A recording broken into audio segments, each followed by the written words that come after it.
Here we go, walking up to the nest. However, I don't think we should really be here. Yeah, that is exactly what I was worried about. Hello everyone, my name is Scarlett and today we are playing Monster Hunter Stories 3. And without further ado, here we go!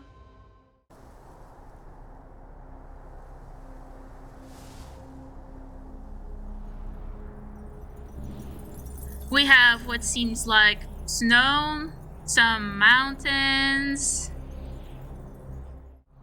and people. Of course we have to have people. What are these people doing? Exploring, I think.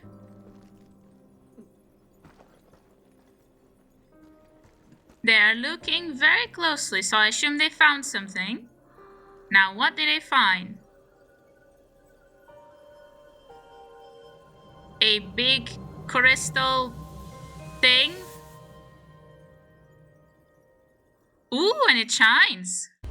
It was an egg. The shiny was an egg. So I assume this is what this lady was looking for.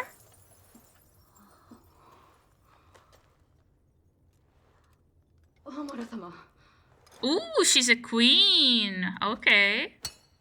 So we are just taking it? That doesn't seem like a very good idea. Oh, she's pretty. This egg looks important. I don't think this is just a random find.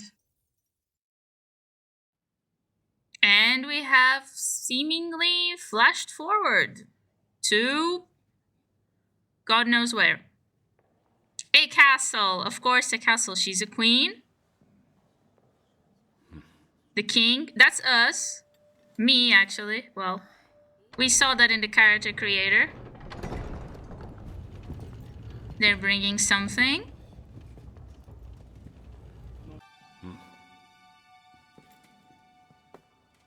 And it's the egg. Of course, it's the egg. What else? Ooh, the egg is hatching. Everything's going well so far. I hope I didn't jinx it. And it's a Rathalos. Nobody is surprised. Except for all the characters in the game, apparently.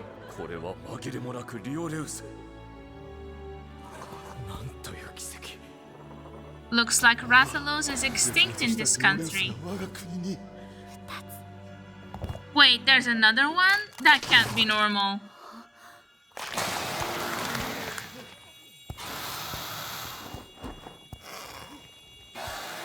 It's twin Rathalos.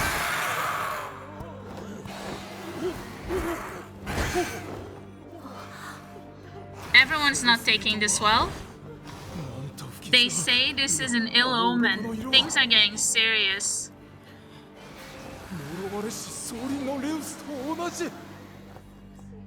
And they have the same pattern as some accursed Rathalos. Well, we don't seem to mind because we are walking straight up to it. Are we supposed to touch them? What if they're actually cursed? And what does the ancient custom dictate? No, they want to kill one? I hope they don't actually kill it. And like none of that even matter, we're just flashing forward again to our character grown up. Look at us, the Princess of Azuria.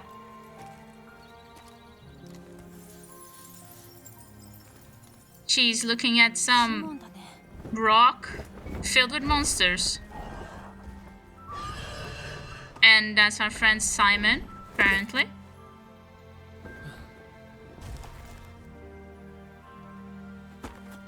He's kinda cute.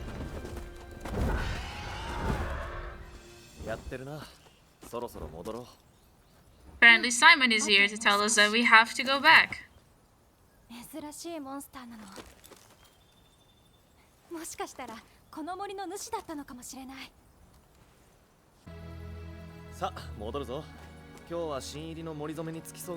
Oh, we have a rookie to inaugurate?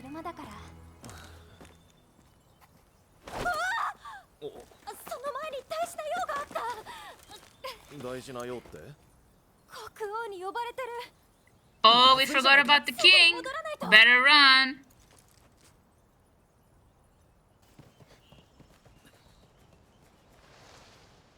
We gotta run, we're gonna be late.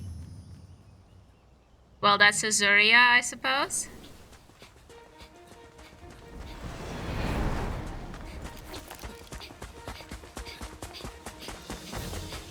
That's quite the dash. Oh, they just jump off the cliff? Okay. Ashima Right's coming. There's Rathalos. Whee! Time to fly on Rathalos to the castle. Yeah. Meanwhile, in Azuria, very peaceful. Oh, there's the lady from the cutscene. Oh my god, a Poogie! Oh, this seems like the Spalico is looking for us.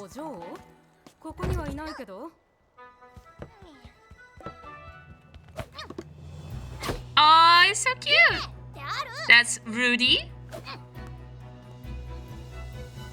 Cora is the name of the lady from the start cutscene.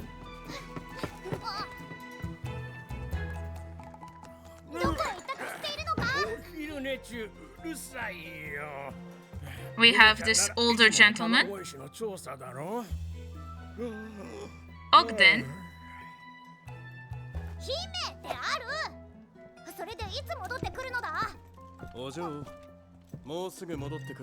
Gaul, our lieutenant, with his Palico Murray.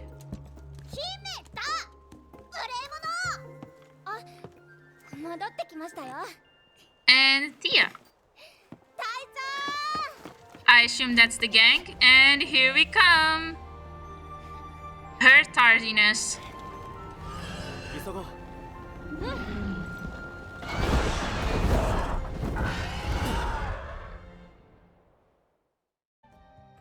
We finally arrive at the castle. Let's see what the king has to tell us.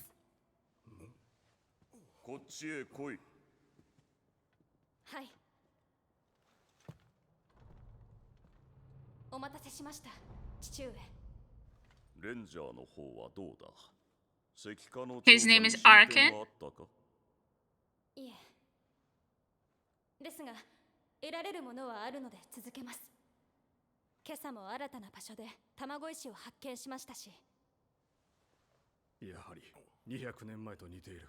Oh, that doesn't sound good. The quartz is a harbinger of conflict.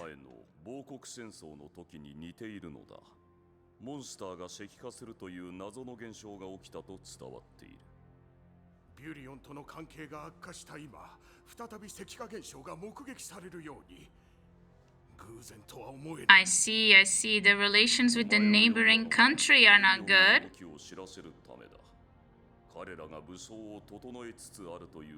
And they are mobilizing arms.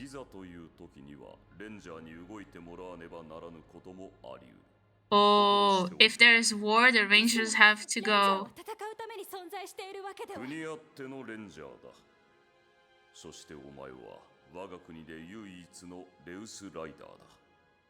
Our character doesn't seem very happy with going to war, but then again, nobody ever is. Oh, our character is so sad.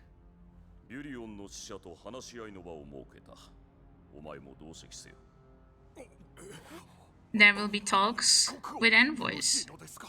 Ooh, the retainers don't seem to approve of us going to the talks.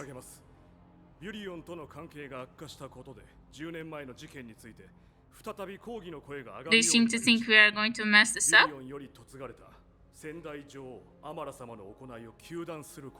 Oh, the queen from the start, our mom. She has betrayed this country because she's from the other country.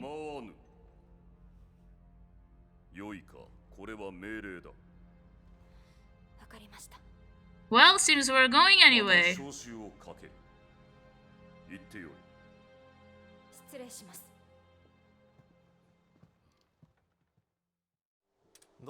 We go back to Simon and tell him about the meeting, about the war with Vermeil,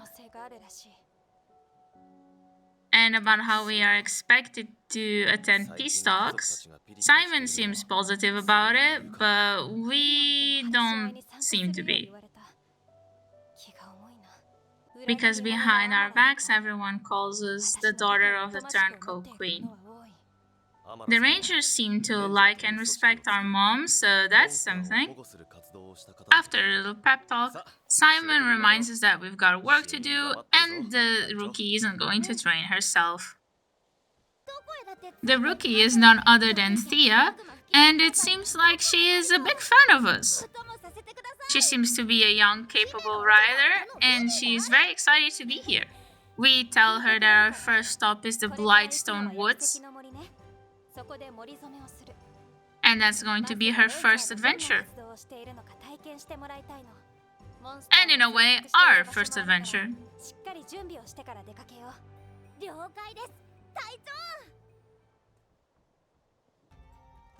And here we are in the great outdoors. The green, the blue, and everything in between. Let's see, where do we have to go? It seems like our destination is that tower over there.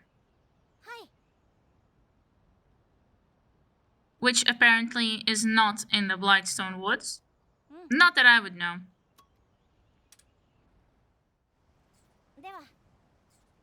Oh, because we are in the Sun Petal Plains. I see. Well, off we go. And of course that on the way to that tower, we gotta have our first combat against this Velociprey. We learned that when a monster is aiming for you, you can have a head-to-head with them. Velocipreys are a speedy monster, so the attack with speed, and it was a draw.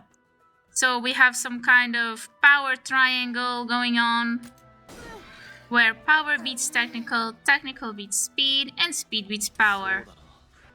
It seems like the monster is targeting me, so it is time to show the rookie how it's done. Time to hit this speedy Velociprey with a technical attack. And victory! Next, it seems like if me and my monster use the same type of attack, that we will do a double attack. However, our Rassalos does not have technical attacks, so it seems like it is time to change our monster. The monster who is coming to save the day is none other than Ian Kutku. Now that our Ian Kutku is here, we just have to use the technical attack, and here we go, double attack. And that's that Velociprey dealt with.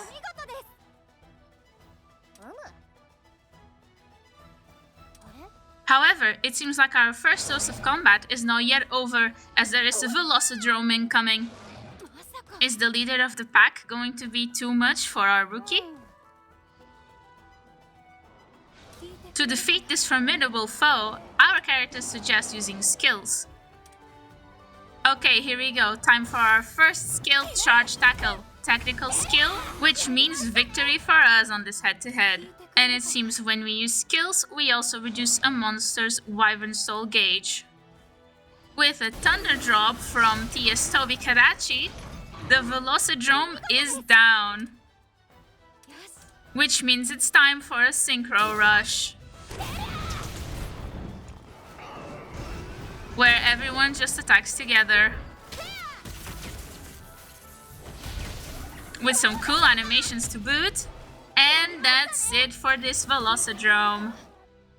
We arrive at the top of the hill where the tower is, but it seems that Rathalos cannot climb. However, that is no problem for a veteran like us, as we brought along our Tobi Kadachi. We just gotta switch over to our Tobi Kadachi, and we will be up that tower in no time. And off we go. Look at that Tobi Kadachi. Here we are at the top of the tower. Looks like this tower was important because it functions like map discovery from like Breath of the Wild or any other open world that you can think of. And now we just gotta pinpoint where we gotta go, which is over there, the Blightstone Woods. On the way there, we stop to have a little conversation with our friends, where our character tells us that our objective is monster eggs. Because this is obviously how we get monsters to be on our team, and how we protect the endangered species by stealing the eggs of their young and releasing them when they're adults so they can procreate, I assume. So we take the eggs, raise them so that nothing happens to them while they're young, and then release them back into the wild. Thea says that more and more monsters are going extinct because of the crystal encroachment, and Simon says she's right on the money. She does a cute little embarrassed gesture. I love her. We must protect her at all costs.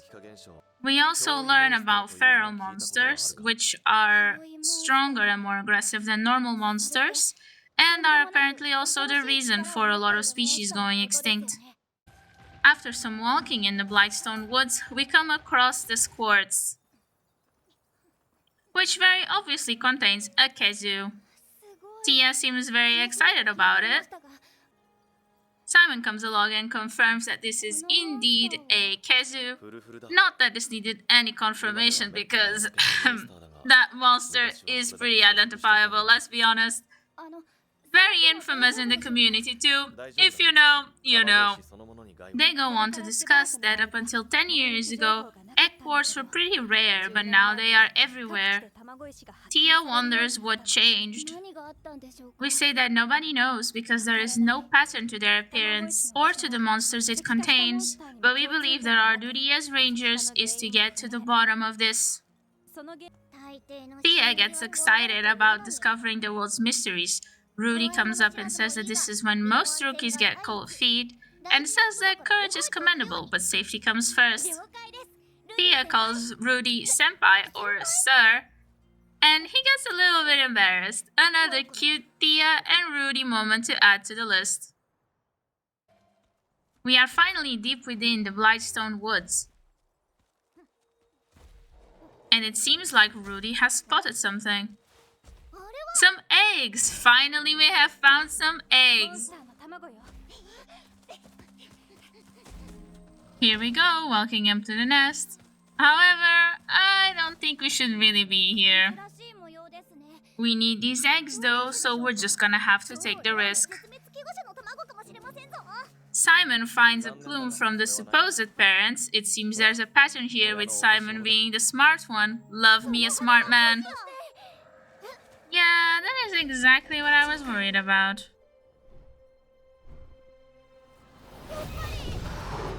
This parent is understandably a little bit angry about us being here.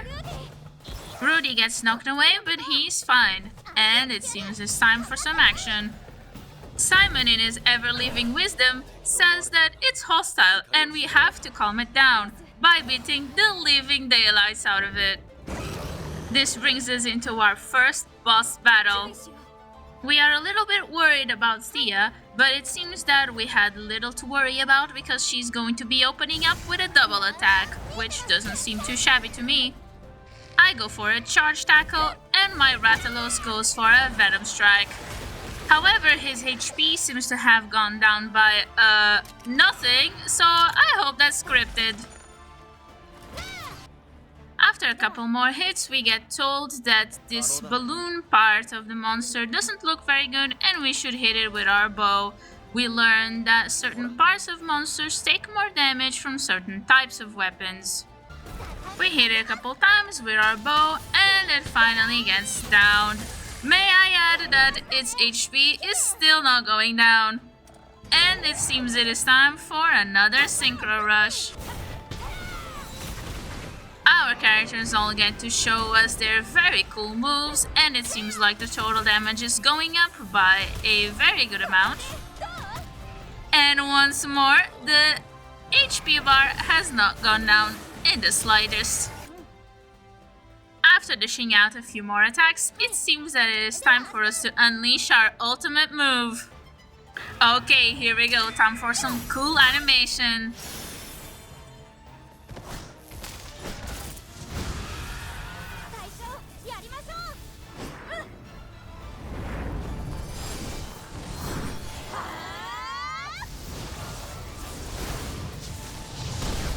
Oh wow, honestly, the production value is off the charts here. Look at that.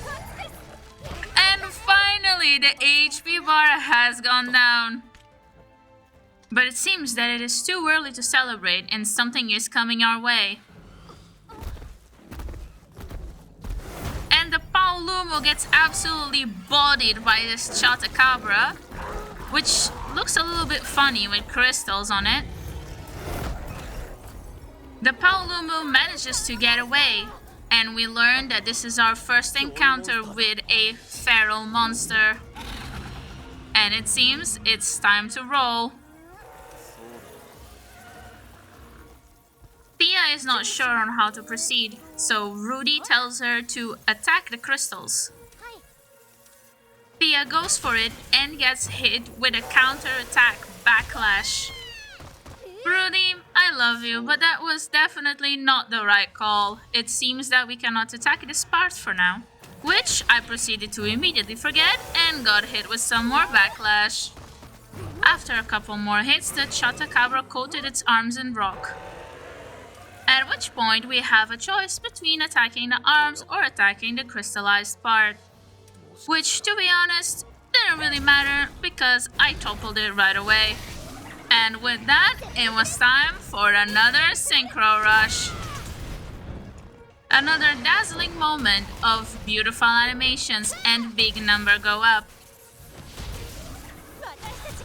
Which was unfortunately not enough to bring this Chatacabra down, so off we go on to more beatings. After the team dishes out some damage, it finally dies. Simon runs over to us to see if we're okay. What else would you expect from Best Boy? Yes, he has been promoted to Best Boy. Totally not due to the lack of other boys. We praise Tia for her combat prowess and she says she was just trying to survive, putting her at the top of the Cutie Patootie charts.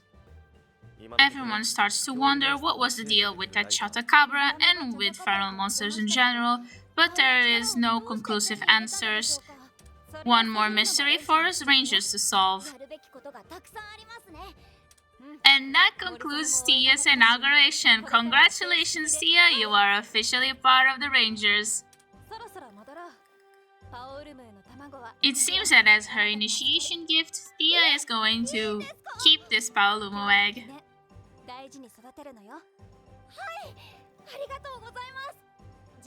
So now it is finally time to hatch our first egg. Time for the egg hatching ceremony. We place the eggs on this altar.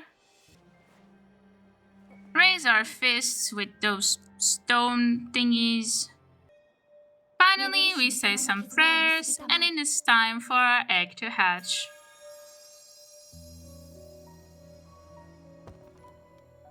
What is it gonna be? What is it gonna be? Certainly not a Paolumo. I mean, totally, that's not who we stole it from.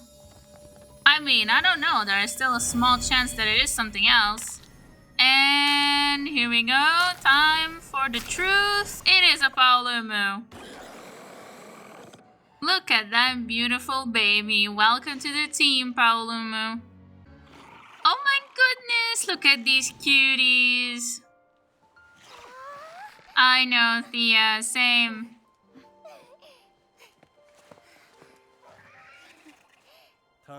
Everyone revels in the moment of the birth of these two. And Tia talks about some rite of channeling. Even though it seems we're not doing this right now, so we'll never know what it is. We flash forward to the Rangers looking at a pile of papers, which are apparently requests. With war on the horizon, many riders have been dispatched to the Vermilion border to provide surveillance and security. And so, with the riders gone, the king has given us the work that would be usually for them. The rangers don't seem very happy with these requests, which include harvesting fields and repairing roofs. Our character notices that the requests come mostly from people living near the border. Since this might be related to the tightened security at the borders, Simon believes that we should check this out. Some requests even involve looking for rare monsters, so the rangers are a little bit more up to it. That's our Simon. He really always knows what to say, doesn't he? Our character agrees with Simon because why wouldn't you? And it seems like Simon is coming with us to check out the territory. However, our hot date with Simon at the border is going to have to wait for the next one as we are out of time for this one. As always, don't forget to like and subscribe if you'd like to see more, and I'll see you on the next one. Bye!